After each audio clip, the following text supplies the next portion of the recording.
Hello. Hi, everyone.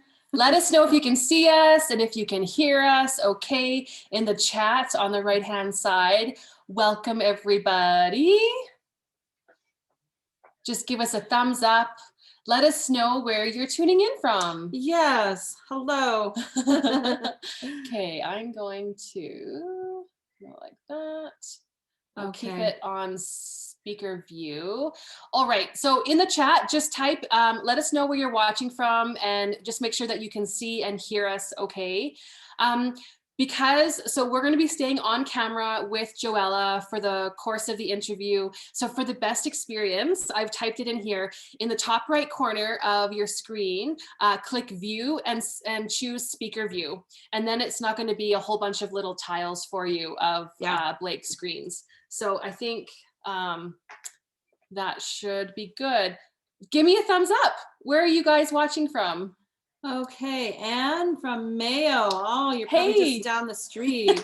Relocated to Nanaimo for the winter. For the winter. I can understand that. Perfect. Saskatchewan. Catherine. Hello, Catherine. Hi, Danielle. Hey, Danielle.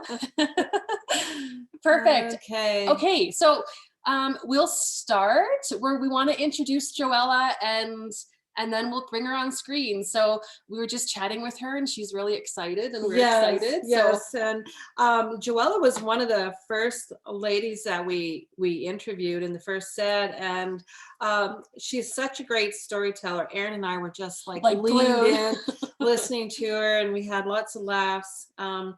But anyways, we just want to catch up with her. It's been 5 months since we actually had a Zoom call with her. And has it been 5 months? Yeah, I counted it on my hand last night. Like one. And so we're just going to do a catch up. And we just thought it would be a fantastic opportunity as a follow-up from these feature articles. We've been totally blown away by the feedback and support of Trailblazher, and we just feel pretty jazzed that we get to keep creating this and sharing these inspiring stories of rural women across Canada. So I think Joella is the perfect one to launch this with. Yes, our inaugural Trailblazher Unplugged. Okay, so should we bring her on? Joella! There she is! Hi. Oh, it's so good to see you. And good to see you guys. I know, and after we were just talking that when we interviewed you, we didn't know what your pictures would turn out like with, and we had kind of a sense of it, but your personality came through so clearly, like the shots, like we have the magazine sitting right here, so we're just staring at you. Yeah, the somber ones, the cultural ones, like all of it. I just felt like I knew you 3 times more after we saw your pictures. So just wondering, what was it like for you to get your magazine in the mail, just arrive like everybody else and open it up and there you were? Like, what was that like? It was so surreal. Like, I had been in other little magazines before with like one picture in an article or that kind of thing, but to see this magazine that was so high quality, like the paper, all of the other images, it was pretty, like, I don't want to be dramatic, but a little bit emotional, right? And then I kind of laughed because I was like, oh, I kind of feel like I'm the centerfold. I know. And then my cousin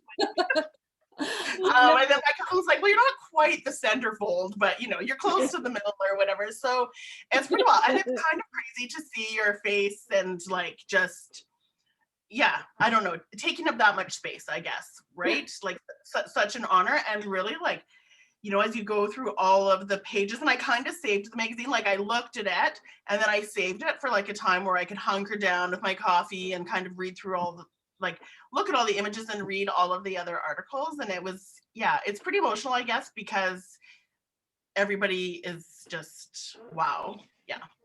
Yeah, and like we're all scattered in all these places across Canada, and yet there's just something about finding out more the commonalities. Yes, about people's lives. So did you see parts of yourself in some of the other ladies and their stories too, or because the Yukon is you're up north, you're kind of removed from all the stuff that goes on kind of across the board here.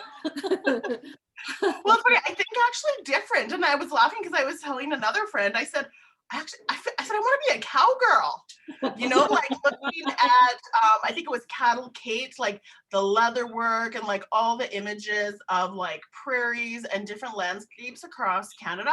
And especially without being able to travel, and I normally travel so much. And so without being able to travel and seeing all of these other like homes and studios and workspace and landscape, I think I was inspired because it is so different from where I am. The Yukon is of course different and special and that kind of thing, and just landscape looks incredibly different than all of the other places. So different. Yeah.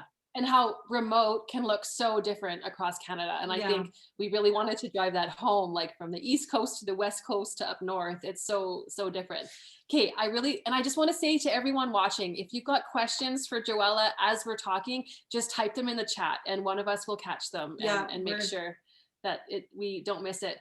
Did you have sort of like a vulnerability hangover? Because I know personally, if someone interviewed me and I had no idea what the article was going to say, and then it's printed and it's in the mail and it's like out in the world, was there like a panic? Because I know I would have. Yeah, definitely.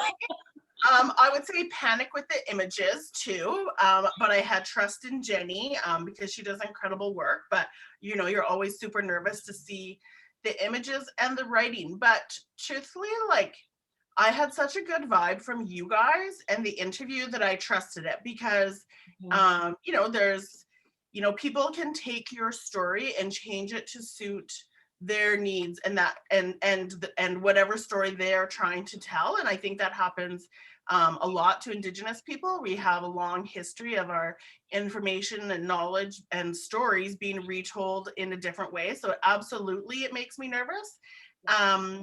But it was so lovely and so beautiful. Well, your energy stayed with us for a couple hours after. I just felt that we had touched into, I don't know, a vein of something. Yeah, I felt like you let us in, and I think that and I think it speaks to women too. And even if it is just on our computer screens and connecting with someone, like to not undermine that, I really feel like you let us in. And that's like when Jan wrote the article, it was from that place. And when I designed it and chose the photos to go with it, I get goosebumps just thinking about it. Cause we left our interview with you just kind of like blown away. Whoa, what was that? Yeah, you have such a powerful energy and welcoming, and just this is going to sound dramatic, but you have a profoundness about you that people will just listen to what you have to say. And I think that's something that you do in your work, in your life, and your community as a leader. Am I right? I try. Yeah. Easier sometimes than others. There's certainly times where I feel like I don't have the words that are needed at the moment. But when people ask the right questions and the energy is right and the people, obviously the conversations are a lot more meaningful and engaging and honest. Yeah. And that's what I would say. There's just such an honesty about you, like physically being present, because that's what struck me kind of as a gut punch when we saw your pictures, especially your centerfold shot here. Like I was talking to my mom, my mom's 88, she lives up near Edmonton, and like she was on pins and needles waiting for the magazine to come, and we were talking about your photos in particular, and it was just kind of like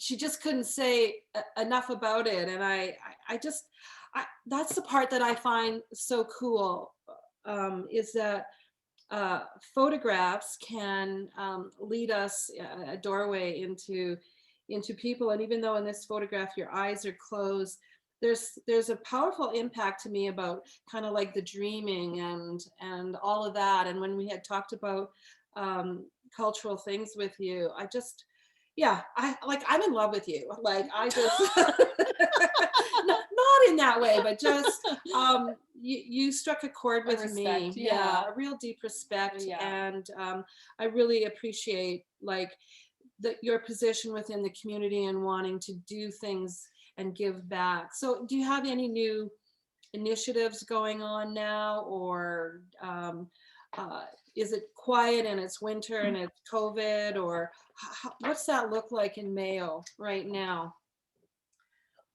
I mean, yeah and no. I mean, January is typically like the month of rest, and in our language, which I won't try and say here tonight, but it translates into short day month. And so it's Okay. really because there's such a short amount of daylight. Typically, it's cold. I mean, this time last year it was minus 48, minus 50. You really just hunker down and focus on like hibernating, but recharging, resting, in the like traditional how we move on the landscape sense, but also as a business owner who's so much of my revenue and business is that insane period before Christmas. Yeah. And this year looked totally different.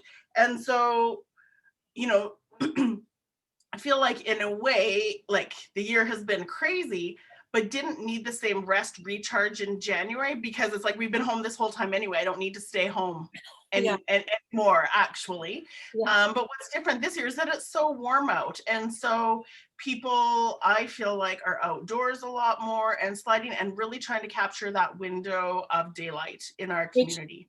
which is how many hours a day are you actually getting daylight right now? Well, it's kind of surreal. So we're actually on your time now because we didn't change it the last time. So that's still confusing to all of us, even though we didn't think it was going to impact us that much. But it's honestly not getting light out until after 11. And then I think, yeah, and that I find that's really hard on me. I had no idea it would be that hard. And then I think I haven't been paying attention to darkness too much, but I think it's like around 5 o'clock, 4:30, 5 o'clock, somewhere there. So it's really quite short. Okay. But we have hope.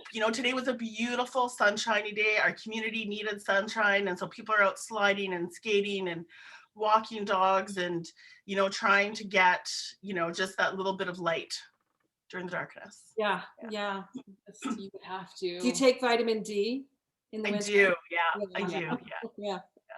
Yeah, I would say that'd be so necessary. So one of the questions that we had, let me see here. Here, Danielle's just typed, did you have an interest in soap making before the company became available for you to purchase, or were you already involved with it somehow? I would totally wing a purchase like that and figure it out as I go. You're my kind, you're my people, because I had no idea. And so I actually, to the woman that I was buying it from, I think, like I said, like, I need to come make soap with you. And I think she was hesitant because she thought that I might like take the recipes, the knowledge, and go start my own business instead of buying it. But I just said, like, I'm not going to invest money without ever having made it before. Like, if I'm going to do this all the time, I need to practice. And she was like, oh, okay. And then, I mean, we knew each other before. It wasn't someone that I had no connection to. And I was glad I did, like, to see the amount of work that it required. I had used like the line of products before, and I had an interest in like plants and medicine, but I had never ever dreamed that I would be making soap at any point. Like, yeah, I was always into like home remedies and that kind of thing, and I never thought that I would be certainly like producing as much as I am either. So yeah, good question. Just a total wing. Now, of course, the joke is like, what are you buying next? What's your next passion project? Exactly. Yeah, you have the Midas touch, right? Yeah. And I think, can you tell us where you make your soap? Because I don't think, did we include that in the article? I don't think we did. I know the answer, but corner right over there. So it's in my basement, and I was really lucky that I had an unfinished basement and the place. What I didn't really think about was like the amount of storage space, because soap takes a month to 6 weeks to cure. So as my demand goes up, then I need more space to cure it. So more shelf space, right? But the other thing is that like just trying to ship to a rural community. And so obviously it's cheaper if I'm ordering in bulk. And so this past year, my online sales were insane. And so I had to order all of the boxes. And so I have like boxes of boxes stored all over my house to ship because I need to order those in big quantities. And then all the raw goods, like it's just when I travel back and forth to Whitehorse to get some of the goods, and now I'm going so much less frequent, and so I'm coming back with more. So anyway, I just didn't anticipate that storage. So even though you might just need this small amount of space to actually like churn the soap, it's all of pre and post that you actually need the space for. But it's funny because people will come to my house, like they don't know that I have a soap business, and they'll stand outside the door and they'll be like, oh, it smells lovely, or it smells like licorice, or are you doing laundry? Like those kinds of questions. All of the above. Yeah. Exactly. Yeah. Do you have any new, I guess it's not flavors because you don't taste soap, but do you have any new ingredient coming that you could share that's coming down the pike, or like where COVID has probably given you some, so it's a two-part question. COVID has probably maybe changed some of your perspectives about business. How has that changed? And is that causing you to go further into it or pull back, or what's that look like for you? Good question. Oh my goodness, so many questions in there. Okay, I know.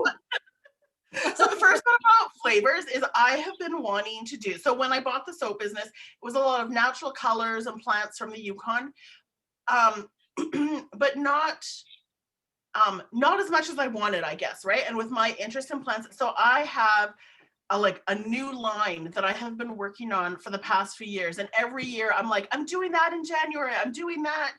Then like I need to formulate, like it's a whole new recipe, new brand new, everything. And so I have it waiting to go. I just need to like do it and launch it. So of course I thought COVID's going to be slow. This is my time. I'm going to do, and that didn't happen either. So in fact, I said later this week, I'm going to try. So maybe the next time we'll check in, I will have them. But those will really be based on like more Yukon plants that are up here and ones that I'm currently not using, because I wanted to incorporate more of what is around me, of course. Make it more Yukon, make it more Joella. So I can share one that I wanted to try was with Devil's Club, which is really common in British Columbia, a plant that grows there and is really important for traditional medicine with First Nations people in BC. And so the one time that I was able to leave the Yukon during the pandemic, I guess, I went to northern BC. So it was when we didn't have like quarantine times when we came back or anything. And so I went to a friend's community in Hazelton, and her family gifted me a whole bunch of Devil's Club to make soap with. And so I started infusing that, and that'll be the first one that I try. And then hopefully next summer I'll be able to go back and gift it back to them. So that's what I would like to do. Wow. Wow, wonderful. How did you learn, like when I hear the word forage and how that knowledge, where does that come from? Like, are you actively learning, reading about it? Like, was it taught to you? Where did that come from? I think in the Yukon, it's mostly you just do it, right? Like if you want, I don't know, it's just a part of like culture for all Yukoners. I think not just Indigenous people, right? But like it's cranberry season, you get out, it's blueberry season, you get out. Like that's just a part of it, like just as much as like gardening is important and that kind of thing. So I think I read about it a lot less now and try to spend time with other people who do it. I am by no means a plant expert at all.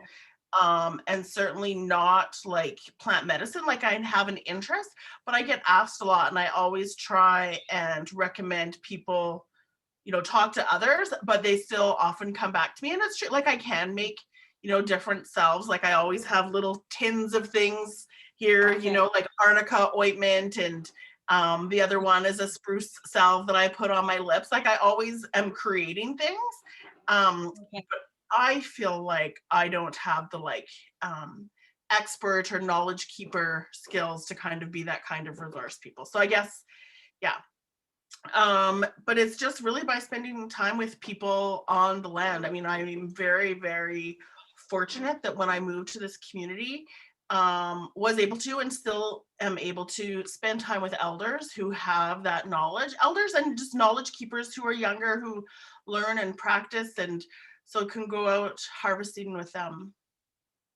Okay. Oh, that's wonderful. If we go out on the land, we're going to hit gopher holes and badger holes and lots of mice. So it's not something everybody has. No, that's fascinating to me. Okay. It's fascinating that when you said that it like Yukoners, it's just a natural thing to them. Yeah. I never considered that. And I think now, you know, over the last year, people are looking for ways to connect more with nature and where our food and ingredients come from. And so Yeah. I think we're going to see a rise in that. But that's really cool. So Yeah. all of us Well, I guess across, I say that, but that's the people I surround myself with. Absolutely, there's people in the Yukon that are not into that and just want things from the grocery store. But you know, it was interesting. A few years ago, the road washed out south of Whitehorse, and of course, the highway is how we get all of our groceries.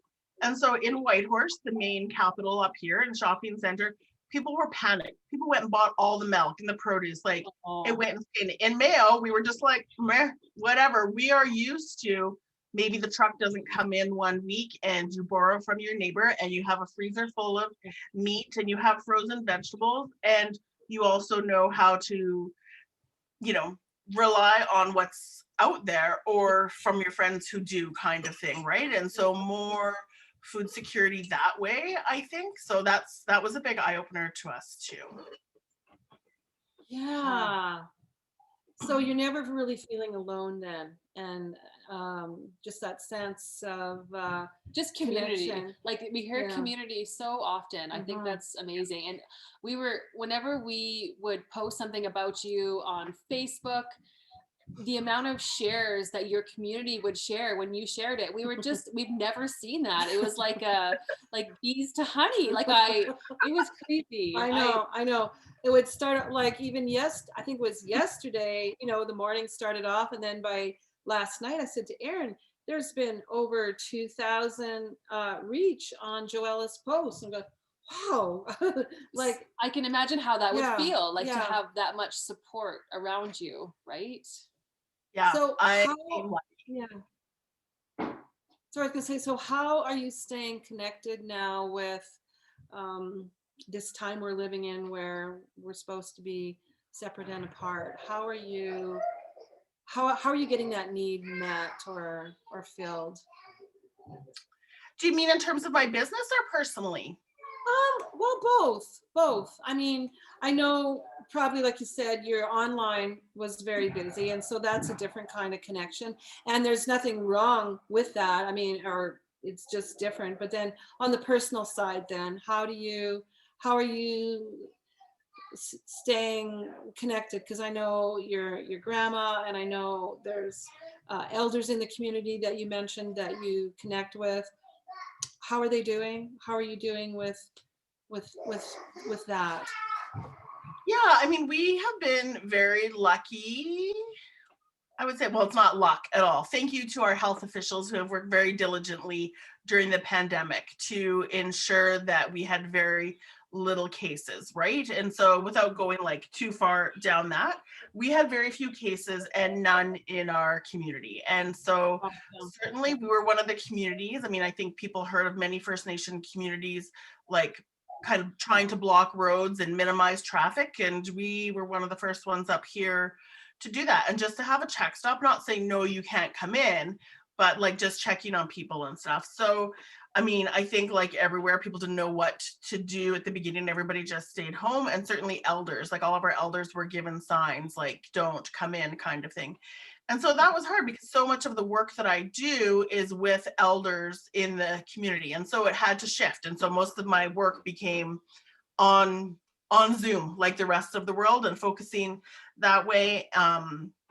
Yeah, and pretty isolating, and that was hard. And because really what like feeds my soul and spirit is work like down there in the community with other people. Like this work is all important, but I can't do all of this and be as passionate or efficient or thoughtful if I'm not connected to the people in my community. So was really glad when things loosened up a little bit and was able to get back out like during the summer and certainly in the fall. And I think the past few weeks, like people have, are feeling a lot more safe. And because, like people are used to me traveling a lot. And so even when I would be in the summer, I'd go to see someone and they're like, "Where have you been?" I'm like, "Nowhere. Honestly, trust me, I have not been anywhere." Yeah. They're like, "Well, we don't see you." It's like, well, because there's no place to go, right? Like, but trust me that I have not been anywhere except sitting in my house on the computer. Like I'm not bringing germs. So I think that was hard too. But I also know that our elders were really lonely also. And so they appreciate the visits, the engagement. And so just trying to do that in a safe way. Yeah, completely. Yeah. Completely. Totally random, back to soap. Would you ever teach classes or like do you do that? I don't know. Do you offer soap making classes? Well, I don't offer it as like a standard kind of thing. I certainly get asked a lot.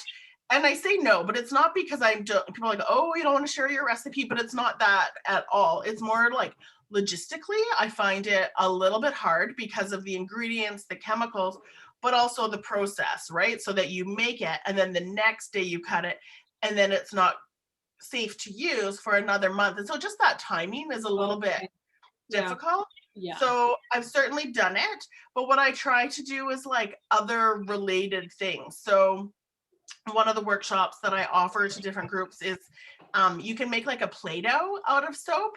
So I make soap and I color it with natural ingredients. And then we're making little tiny moccasins. I think there's pictures on my Instagram feed, but making little tiny moccasins like this big out of soap, so people are playing. And at the same time, I do like a language lesson and I talk about soap making. So it's not a how to make soap workshop, but it's a workshop using soap where we can talk about it and just have a connection and conversation. So smart. Oh, love it. Innovative. And I saw that you were offering DIY felted soap kits. Mm-hmm. So cool too. Yeah, such great ideas. Yeah, I had that idea like early on in the pandemic, like when spring break went on forever. I was like, I need to get this out there because I had been doing it, but not offering as a kit and I had everything, but life was just too crazy. So I was like, I need to do this before Christmas. And I also like underestimated how insane that would be. Okay. Do you have any more of the felted kits left? Yeah.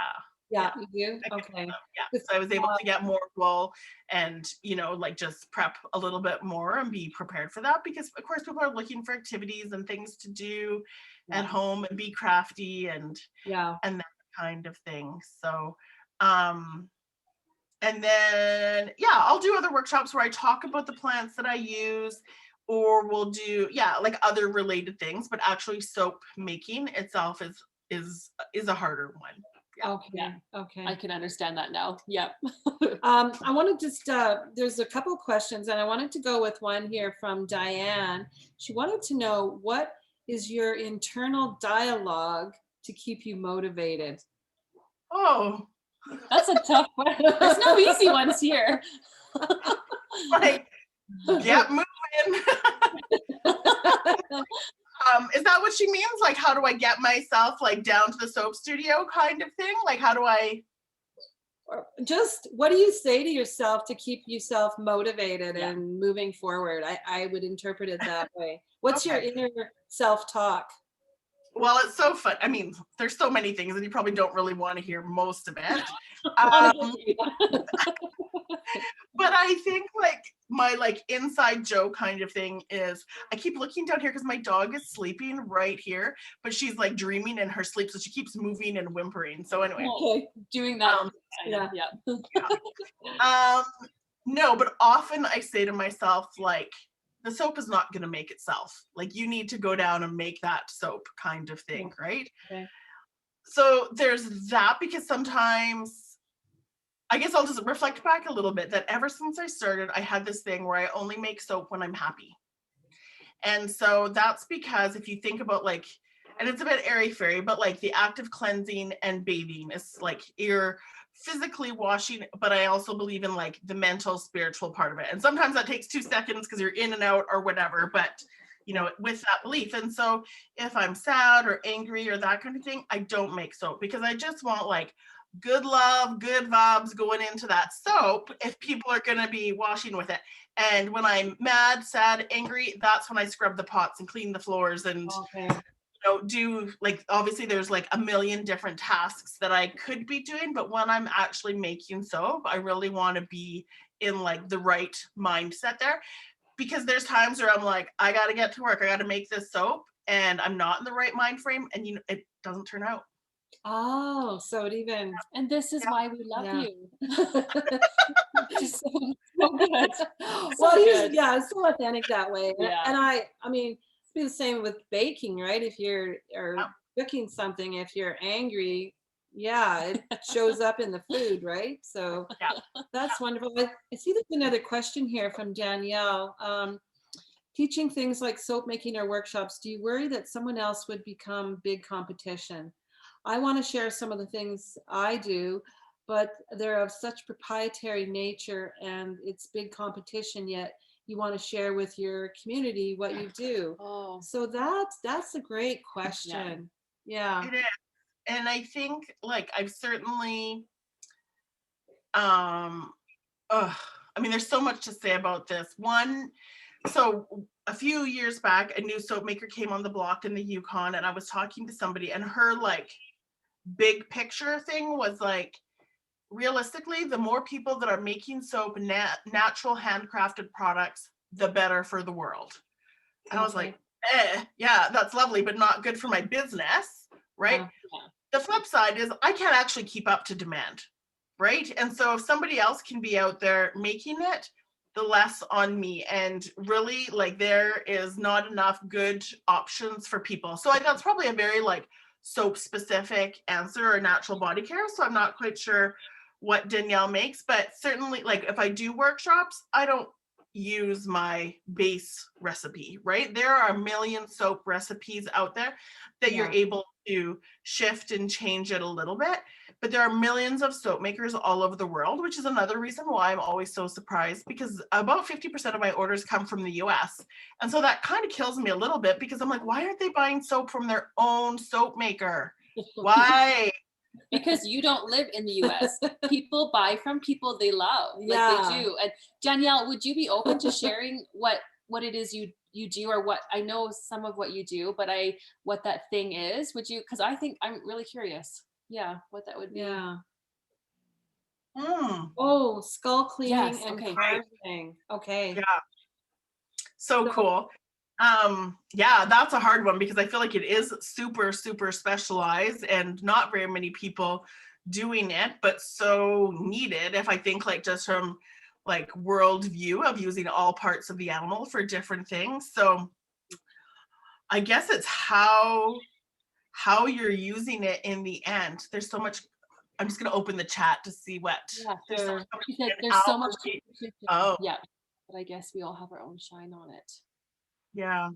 And I guess that, so one thing that I try to do is on social media, I really don't follow other soap makers because that whole like imposter syndrome, getting derailed kind of thing is so, so hard. So I really try to stay focused. And I mean, I'm obviously friends with the other soap makers in the Yukon. And one year I was just texting back and forth with one of them, and we were both going to do a chocolate soap.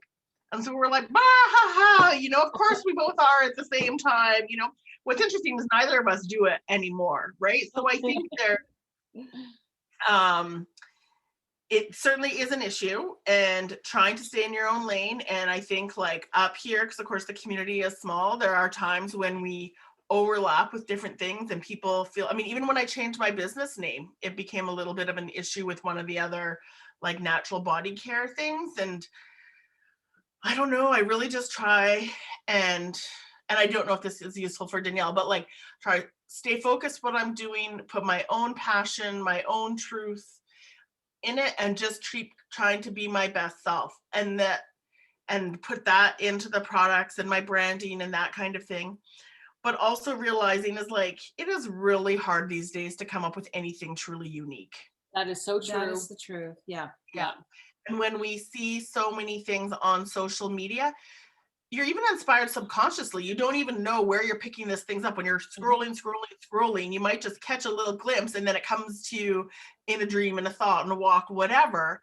And Yeah. you don't know where. So how do you lend credit to that? Or, it's the culmination of all of these different things that are going to come out in your own way. And sometimes it might be the exact same as somebody else, and you don't even really know. It's part of like the collective knowledge. But I also think that there's Danielle, there's probably something that you're doing that you don't even realize that it's unique to you because it's first nature to you. So I always think that, two people can be doing the exact same thing, but there's always a uniqueness in how you offer it or in the process or a certain stage. So my challenge to you would be to figure out what that is and ask your friends or whoever you've got around you, because I'm sure there is something that you do different that would give it a totally different experience to your customers. So yeah. And Joella, I remember from the interview with you that people want connection with you, and then that is what spreads your brand. So I'm just wondering if you could lend some words how you have built your brand. Like, what is your advice for building a brand? I know it's not an easy That's question. a big question, but I think Yeah. more specific, how you show up online, right? Yeah. Because that's where everyone is online. Are there like, you have 3 things that you'll never do, or how do you get in that right space so that you're showing up like authentically or is that just so easy for you? No, it's not so easy. It's so hard. Yeah. I really, really struggle with that, actually, because there's the part of me that is like, you have to be happy and positive because nobody wants to buy soap from a sad girl, right? But there's also the flip side is that, and we hear about this and see it all the time about being your true, authentic self. So it's trying to find that balance. I guess what I try to do is show what small town northern community life is like and to highlight the tremendous good and the other parts of my life that are soap related. And so it's funny because I do a lot of other cultural activities in my community. And so I was like, I'm going to start a different Instagram feed. And, it was like a year later when I was working this branding woman, she's like, why do you do that? I was like, because it's separate. She's like, but it's so not. Oh. Right? She's like, it's actually like, that is the Joella, that's the authentic, and people want to know about all that. So every now and then I try and remember to, check out my personal feed, but I don't, it's like a private thing or whatever, but I'm open to people following. But it's also like, people follow for soap, want to see pictures of my dog all the time, like it's trying to find that balance, I guess, right? Yeah.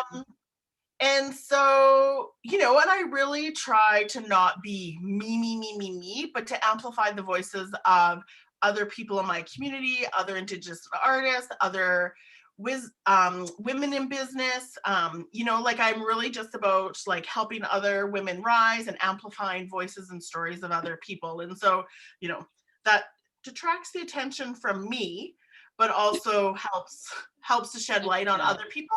And I get messages from people saying like, thank you so much for telling me about so-and-so or whatever, and I love that, and trying to connect people and build a community that way. But you see, that's so perfect because that is who you are as your brand. Yeah. That is the Joella that we saw who represents your brand, because not every businesswoman is doing business that way, the way you just described. Exactly. So I think, I always go with the goosebump test. I think that's why your brand is growing and expanding so rapidly. It's because of those things that you just said, because that's important now. We have more insight into people's life with social media and all the things, and even to have a print publication, which is kind of like old school kind of thing, but all those things are coming back around. So I think who you just spoke to is why you're so good at what you do, and why we wanted you in Trailblazher. Yeah. So, okay, we still have a couple more minutes, but if everyone watching, if you've got any more questions for Joella, ask them now, and then we'll be sure to get them in time. I want to ask you a question about the magazine. When we approached you, like, you knew nothing about us. You're like this mother-daughter team. They want to interview me for a magazine. Did you, and so being the premier issue, there was nothing to base what this whole thing would be. And we're always curious because we had a vision of what we wanted, from the paper to the photographs and all that. Was it what you imagined when we first reached out to you and like left for the interview? What were I don't know. There must have been something in my gut that said it was okay. But I was so like hesitant when we got on. And so, like, full disclosure, I get asked quite a bit to do different interviews and that kind of stuff. And I'm learning to say no. I don't have to do every interview. And I certainly don't have to do any that like don't align with my vision and values and brand, right? And so, I was like interested when you sent the email or Instagram message, right? I was like, oh, this is interesting. That seems cool. And the fact that you hadn't done anything actually, it didn't bother me. In fact, I think that's exciting, and I want to support people who are trying to do new things, right? And so I often do that, like align or support new initiatives and exciting things, and was excited that it was a mother-daughter duo. But so going into the interview, it doesn't take, like, look at you guys. We're not intimidating. No. So it was fun. I appreciated the questions and how you asked them and the responses, and that is huge, because I would have no problem if I didn't gauge the interview being like, yeah, no, we're not doing this. Yeah. Okay. Yeah. And then when you held the magazine and you're like, holy, like, were you expecting it? Like, one thing we keep on hearing is the paper, like, this is actually like, this will never get thrown out. It's a collectible. Like, it's was that shocking to you? Like the final feel? Yeah, because I didn't know that part of it. As much as I knew you, I didn't know what the end product would look like. And so, that's always like a chance or whatever. But of course, like, blown away, awe inspire, can't wait to get more, will never throw them out. It was funny because I ordered 2 subscriptions for 2 friends, so it felt funny giving them like their first issue for Christmas, like, here's a magazine with me in it. But really, it's because both of those women live in the Yukon now, but are from the prairies. And I know that you're trying to capture across Canada, but I knew that those stories would resonate with both of those women, and they're small business owners. And so I just knew that they would kind of appreciate that for sure. So although it felt weird, like, here I am as the centerfold kind of thing, having this subscription to them meant a lot, because like you said, we're all looking for, things not on the screen too, to hear, see, feel stories through images, through a magazine in your hands is a nice experience these days. Yeah. We get a lot of pictures of women sitting there with their coffee, their legs stretched out in front of them, the fire, and the magazine on their lap. We also are hearing a lot of stories of all the men who are reading the magazine cover to cover. And that's every age, fathers, grandfathers, husbands, partners. It was really wonderful leading up to Christmas. Men who purchased the magazine for their wives as a gift, and most of the addresses were rural, and the little handwritten sweet notes that we got to write to put in with the card. And there were several women who it's their goal to get in the magazine. So it really felt special to be part of writing a note that said, and here's hoping that you'll be in here one day soon, and here's your first start. And so it's just really cool, the little ways that it has touched people and had a small impact. My favorite has been when granddaughters have bought them for their grandmothers, and they would type to us and say, I'm going to sit here and I'm going to read this magazine to my grandmother. That would just, like, that we were like puddles on the floor. That was pretty, that couldn't have been more meaningful for us. I have one more question. And let's go pre-COVID. What does a typical day look like in the life of Joella? And I know there's probably a couple different typical days, but paint us the picture. Well, it's so funny because of course I want to go with like, what is my dream day? What do I think I'm going to do that day? We'll do both. Well, one of the things that when I quit my full-time job, I was like, I'm not living by my alarm clock anymore, that my body needs rest and to reset. So I will just wake up when I wake up, unless of course I have a meeting or an appointment or whatever, then obviously I set my alarm. But I was like, I just want that to be a part of like trying to get back to like natural cycles that way. So I also have a dog, so I don't ever really get to sleep in anyway. So, and I tend to be a night owl because for my other work, so for people that don't know, like I still do a lot of contract work, and I find that work, really my brain thinks best to do that, like between the hours of 8 and 2 o'clock in the morning. So it's hard that way. Yeah, because I would come down when I first started to come down to my desk here with my coffee and be ready to write and research, and it wouldn't come to me. So I'd spend all day getting stressed, and then at 8 o'clock, boom, right? So, also trying to honor that. So I fill my day with, I can walk my dog during the daylight, go check the mail in the morning at 10 o'clock, deliver parcels, and because I live a little bit like outside of our community. And so when I go to town, do those little errands and, I certainly don't make soap every day. I probably make soap once a week and just try to do a lot of it. And so the rest will be like admin stuff. My grandma, who's actually my grandma's sister, still lives here, the oldest elder in the community. And we're so lucky to still have her, and so I try to spend a lot of time with her too.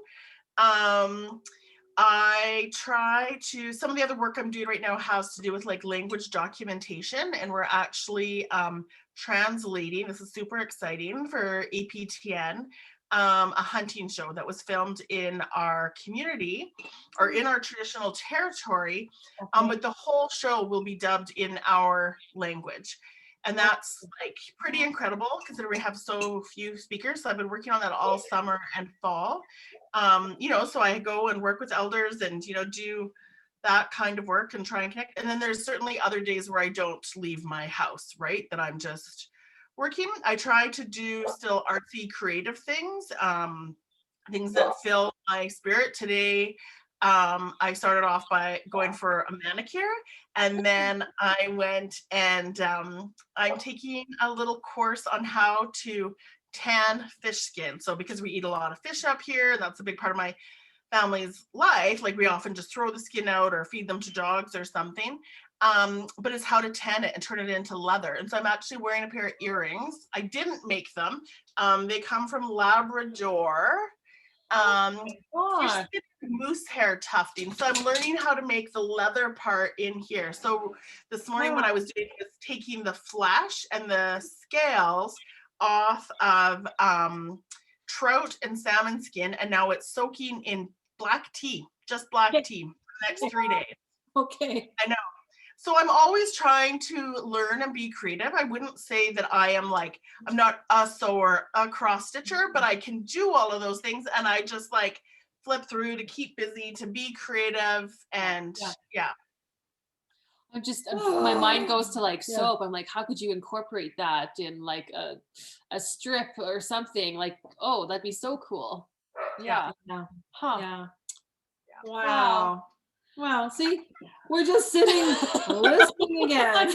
Here we are again. I know. We are going to have to do this again, like maybe on the anniversary of the first magazine next fall, we'll come back around and see where you are, like in business and life. And you can ask if I've ever done those soaps, the new soaps. You'll be like, did you do them yet? Yeah. Have you done write it down. Yeah. But I'll also just say that people often say, like, how do you survive, living in such a small town? Isn't it boring? And I think, like Anne Leckie on the call from here too, is that Mayo, and I think probably a lot of smaller communities in the north, there's always so much going on. You just might not see it, right? That there's always every night here in the community, pre-COVID, of course, there's a community meeting, there's some kind of whether it's yoga or hockey or Yeah. sewing circles. Like there's always stuff going on here. And when I first moved here, I was like always out and busy and going out every night. And it's like, holy smokes, I'm busier than I was when I lived in the city. So you still have to pick and choose. So you can be as busy as you want, or if you want to be a hermit and keep to yourself, you can totally do that too. So I do yoga. I'm a part of a women's drum group, try and do the language work. You know, I try and do a bunch of different things in the community. Okay. That sounds so wonderful. And I want to ask you, any network or Netflix shows you're binging on, or have you have you got? I totally got sucked into Yellowstone. Oh, I know. Okay. Yeah. Rip Wheeler, like, yeah, that was pretty cool. Yeah, that's the big one. I mean, I'm always like a Sex in the City and Mindy Project, like those chick flick, like brain kind of things. Yeah, that's really it. Just finished Yellowstone. Haven't really dug into any new series yet, so I don't know. Everybody's talking about Bridgerton, which I haven't seen. Yeah. Okay. I binge watched it and I thought of pre-Bridgerton Erin, and I'm like, take me back to her, because I want to go back to like because I loved it so much and I want to be able to watch it again for the first time, but I can't. Like I loved it. I typically don't like that period to watch, but like the way it's such a modern take on it, and like they've totally, in some ways, it's just interesting how they've put modern twists on it, but still the like archaic female male roles, but they're still, it's just, give it a try. Like do one episode or two, and then you'll be hooked. Yeah, totally. I loved it. I saw a meme and it was like a woman sitting on a couch drinking wine. She's like hunkering down for my first episode, and then it was like 2 episodes in and she's in like her Victorian outfit drinking tea. I was like, oh, okay, I'm not sure I'm into that because it's not my period either. So give it a go. Give it a go. Yeah.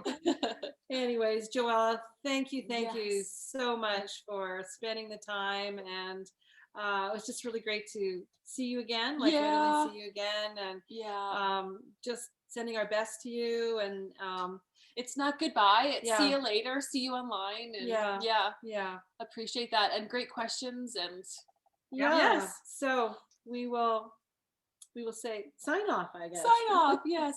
Thank you, Joella. Thanks for all the class. Right. Okay. Bye-bye. Bye.